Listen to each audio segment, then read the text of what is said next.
Series হাতছাড়া হয়ে যাওয়ার শঙ্কা ঘুরে দাঁড়াতেই হতো, তবে বাংলাদেশ গর্জন তুলল।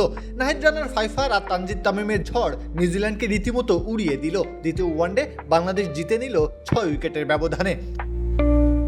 টস কয়েন এদিনও গেল নিউজিল্যান্ডের পক্ষেই, তবে সেটা খুব একটা আরামদায়ক হলো না তাদের জন্য। হতে দিলেন না নাহিদ রানা আর শরীফুল ইসলামরা। গতি আর আগ্রাসনের শুরুতেই সফরকারীদের চেপে ধরেন তারা, তবে দাঁড়িয়ে থাকেন নিক কেলি।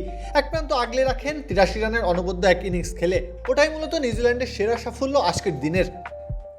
কেননা সব আলো যে কেড়ে নিয়েছেন গতি তারকা নাহিদ রানা। কিউইদের ব্যাটিংয়ের মেরুদণ্ড ভেঙে চূর্ণ বিচূর্ণ করে ফেলেছেন।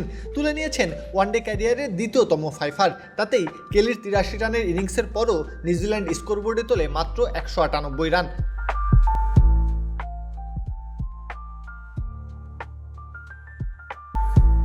জবাব দিতে নেমে শুরুতেই ধাক্কা খায় বাংলাদেশ। আগের ম্যাচে 50 করা সাইফ ফিরে যান মাত্র 8 রানেই। দীর্ঘদিন পর সুযোগ পাওয়া সৌম্য সরকারও নামের প্রতি সুবিচার করতে পারেননি। এরপরই ঝড় ওঠে। তানজিদ তামিমের ব্যাট জ্বলে ওঠে স্বমহিমায়। নিউজিল্যান্ড বোলারদের তুলোধনা করতে থাকেন। 58 বলে 76 রান করে যখন সাজঘরে ফেরেন দলের জয় তখন সময়ের অপেক্ষা।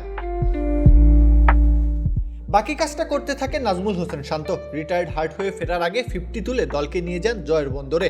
এরপর আর কোনো ভুল করেনি বাংলাদেশ। ঘুরে দাঁড়ানোর বিকল্প না থাকা ম্যাচে নিউজিল্যান্ডকে স্রেফ উড়িয়ে দিয়ে ম্যাচ জিতে নিল 6 উইকেটের ব্যবধানে। সেই সাথে সিরিজেও ফিরল সমতা। এবার অপেক্ষা বন্দরনগরী চট্টগ্রামে হতে যাওয়া সিরিজ নির্ধারণী ম্যাচের জন্য। প্রত্যহ কাব্য, খেলা 71।